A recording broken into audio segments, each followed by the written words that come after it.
ஆதி என்னும் பராபரையே, அன்பான மனோன்மணியே, சோதி எனும் பஞ்சகத்தாலே, சொற்பெரிய கரிமுகனே, தேது நீக்கும் கந்தவளே, திருத்துகின்ற குருநாதர்களே, 18 சித்தர்களே, பண்பான பரமசிவமே, ஓதியே ஜோதிடங்கள் உரைப்பதற்கு நாதவெந்து வடிவாக நல்ல துணை ஆவீரே. உலகில் உள்ள தமிழ் பேசும் அனைத்து நல் உள்ளங்களுக்கும் மற்றும் ஜோதிட சான்றோர்களுக்கும் மூத்தோர்களுக்கும் ஆர்வலர்களுக்கும் மற்றும் இந்த காணொலியை காணும் உங்களுக்கும் அஸ்ட்ரோராஜின் இனிய நல்வணக்கங்கள்.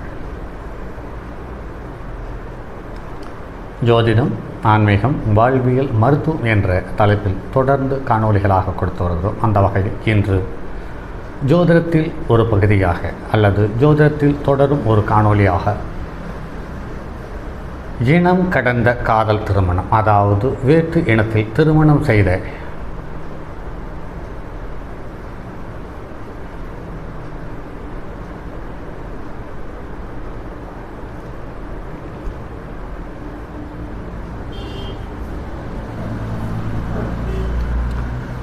வேற்று இனத்தில் திருமணம் செய்த அல்லது வேறு இனத்தில் வாழ்க்கை துணையை தேர்ந்தெடுத்த காதல் திருமணங்கள் சார்ந்த பதிவுகளை பார்த்து வருகிறோம்.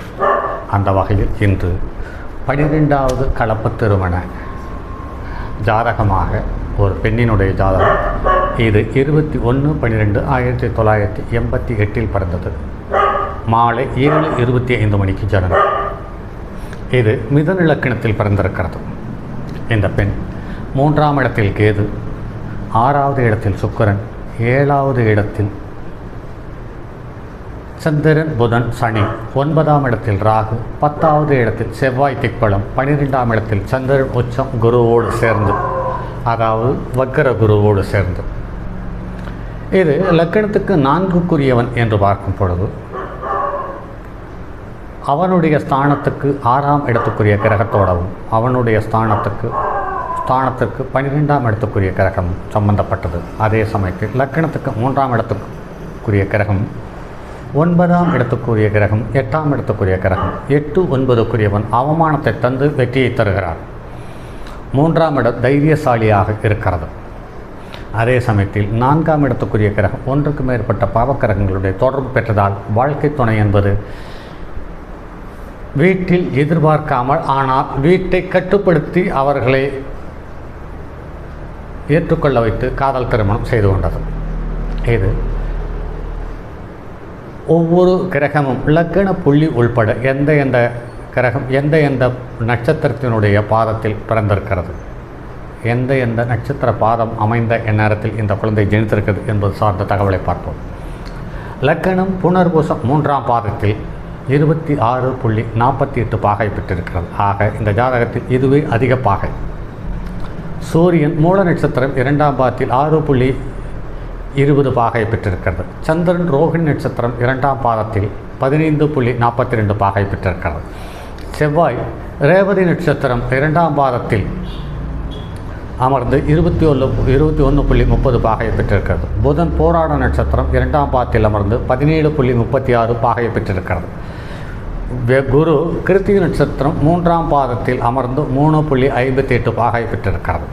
சுக்கிரன் அனுச நட்சத்திரம் 3ஆம் பாதத்தில் அமர்ந்து 11.11 பாகை பெற்றிருக்கிறது.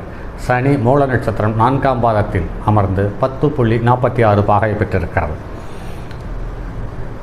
ராகு சதய நட்சத்திரம் 3ஆம் பாதத்தில் அமர்ந்து 14.45 பாகை பெற்றிருக்கிறது. கேது போர நட்சத்திரத்தில் முதல் பாதத்தில் நின்று 14.45 பாகை பெற்றிருக்கிறது. இந்த லக்கண புள்ளி என்பது அதீத சக்தி கொண்டது.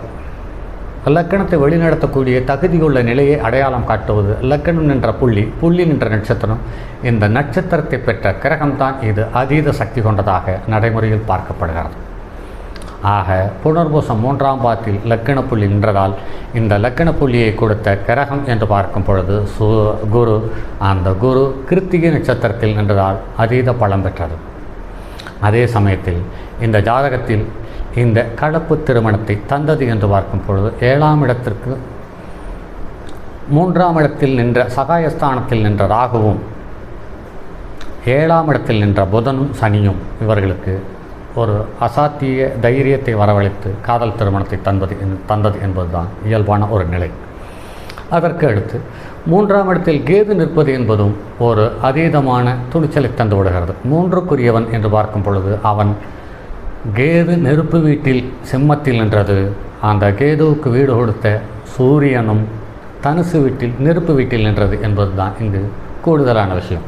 அதே சமயத்தில் லக்கினத்துக்கு 6க்குரியவன் 11க்குரியவன் என்ற செவ்வாய் திக்பலம் வாங்கி 4ஆம் இடத்தை பார்த்ததனால் லக்கினத்துக்கு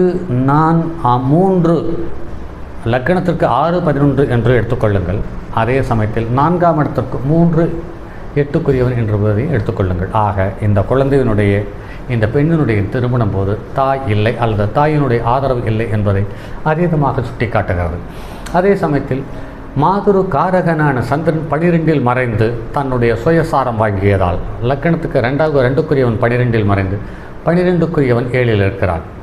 அதே சமயத்தில் 4ஆம் இடத்துக்கு 2 9க்குரியவர்கள் என்று பார்க்கும் பொழுது அது பலமான பாதகத்தையும் சங்கடத்தையும் தருவதற்கான சந்தர்ப்ப சூழ்நிலை சந்திரனும் குருவும் உண்டு பண்ணி தந்திருக்கிறார்கள் என்பதுதான் மேலும் சிறப்பான விஷயம்.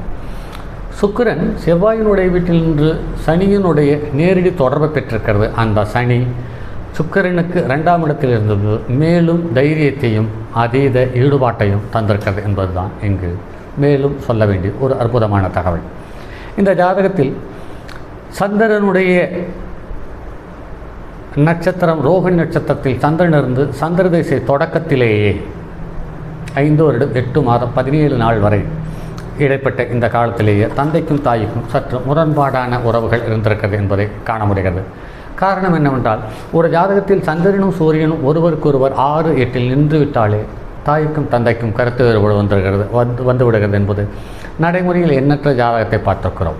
அதே சமயத்தில் இங்கு சூரியன் புதனோடு சேர்ந்திருப்பது யோகம். ஆனால் புதன் சனியோடு சேர்ந்திருப்பது யோகம். சூரியனும் சனியும் இருப்பது பாதகம் என்பதை தான் இங்கு எடுத்துக்கொள்ள வேண்டியதாக இருக்கிறது. அதற்கு அடுத்து சந்திர திசை முடிந்து செவ்வாய் திசையில் சனி புத்தியில் தாய் அந்திம நாளை சந்தித்தார், அதாவது இறந்து விட்டார் என்று சொல்லப்படுகிறது. ஆக அதற்கு பிறகு சற்று ஏற்ற இறக்கமான சூழ்நிலையை குடும்பம் சந்தித்திருக்கிறது.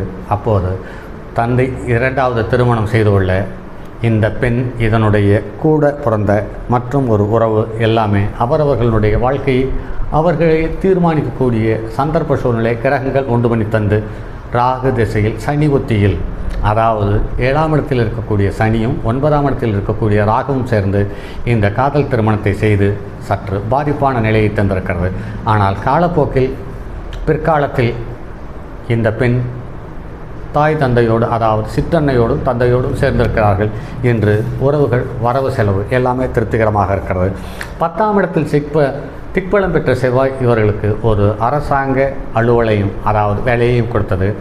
அதே சமயத்தில் அந்த வேலை லக்கினத்துக்கு என்று பார்க்கும் பொழுது 6 11க்குரியவன் என்றதால் இந்த 6ஆம் இடத்திலேயும் நின்ற கிரகம் 6ஆம் இடத்திற்கு 7 12க்குரியவன் என்றதால் லக்கினத்துக்கு 6க்குரியவனும் 11க்குரியவனும் இந்த செவ்வாய்க்கு வீடு கொடுத்த கிரகம் செவ்வாயினுடைய வீட்டுக்கு 7 12க்குரியவன் என்றால் ஒரு பக்கம் யோகத்தை தந்தாலும் இன்னொரு பக்கம் விரயத்தை தந்து அந்த அரசாங்க பணியிலிருந்து இவர்களாகவே வெளியில் வந்து விட்டார்கள் என்பது கூடுதல் தகவலாக பார்க்கிறோம். ஆக ஒரு ஜாதகத்தில் நட்பு வீட்டில் ஒரு கிரகம் திக்பலம் இருந்தால் அந்த திக்பலத்துக்குரிய பலனையும் தந்துவிடுகிறது. அதே சமயத்தில் லக்கினத்திற்கு அது பாதகமான சூழ்நிலையில் இருக்கும்போது அந்த திக்பலத்தினால் தரமான ஜீவனத்தை கொடுத்த அதே கிரகம் அந்த ஜீவனத்தை பறித்து விடுகிறது என்பதுதான் நடைமுறையில் பார்க்கிறோம். சரி நண்பர்களே, இப்படி ஒரு ஜாதகத்தை போட்டு இந்த ஜாதகத்தில் இருக்கக்கூடிய பலன்களை சொல்லுவது என்பது மற்றவர்களுக்கு வழிகாட்டாக இருக்கும் என்பதோடு மட்டுமல்லாமல் கிரகங்களுடைய கதிரலைகளுடைய தாக்கம் மனிதனுடைய நிகழ்வுகள் எவ்வாறு நிர்ணயம் செய்கிறது, எவ்வாறு நடத்துகிறது என்பதை வெளிப்படுத்துவதற்காக மட்டும்தான் என்பதை காரணமே ஒழிய இதை விமர்சனத்துக்கு உட்படுத்த வேண்டியது இல்லை என்று கருதுகிறேன். ஆக இந்த காணொளியை பார்க்கும் நண்பர்கள் உங்களுடைய திருமணம் காதல் திருமணமா, உங்களுடைய உறவுகளுடைய திருமணம் காதல் திருமணமா என்பது சார்ந்த தகவலை என்னுடைய காணொளிகள் மூலம் நீங்கள் நிச்சயமாக உறுதி செய்து கொள்ள முடியும். அதற்காகத்தான் இந்த காணொளியை தவிர மற்ற பலமான கருத்து முரண்பாடுகளோடு கூடிய எண்ணத்தோடு இந்த காணொளிகளை வெளியிடுவதில்லை என்பதை கருத்தில் கொண்டு பாருங்கள் நண்பர்களே. இப்படிப்பட்ட காணொளிகள் உங்களுக்கு எந்த விதத்தில் உபயோகமாக இருக்கிறது என்பதையும் உங்களுடைய கருத்து பெட்டியில் கருத்துக்களாக தெரிவியுங்கள். அந்த கருத்துக்களுக்காக காத்திருக்கும் உங்கள் அன்பு நண்பன் எம் ராஜரத்தினம். தங்கமான் மழுவோடேந்தி தன்மதி தலையில் கொண்டோன் மங்கையர் பதிக்கச் சொன்ன மாமொழி ஜோதிடத்தை இங்கு யாம் உரைப்பதற்கோர் எம்மை என்னும் பிழை வராமல் காக்க செங்கன் மால் முருகன் யானைச்சரன் பதம் காப்பதாமே.